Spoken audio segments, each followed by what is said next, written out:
Welcome, Dashcam Drive enthusiasts. It's time for another Small Town America drive. This journey takes us through the heart of Barbourville, Kentucky, a charming Appalachian town with a rich history along the famous Wilderness Road, once traveled by Daniel Boone himself.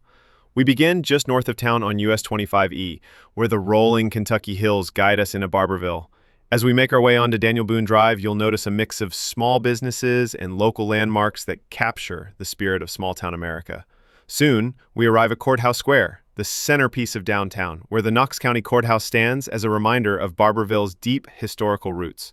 From there, we tour the downtown streets, lined with shops, local restaurants, and a friendly, close-knit community atmosphere.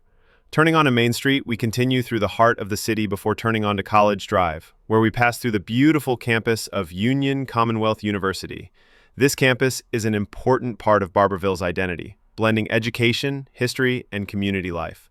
Finally, we rejoin US 25E, heading south toward Pineville and the Cumberland Gap, traveling the same historic corridor that opened the gateway to the American frontier.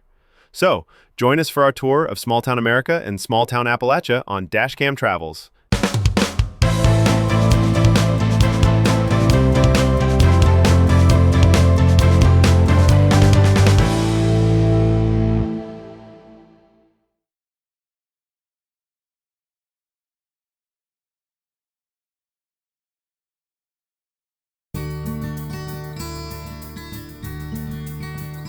Thanks for watching. If you enjoyed this video, I'd appreciate you subscribing, liking, sharing, and commenting. Most importantly, enjoy the ride.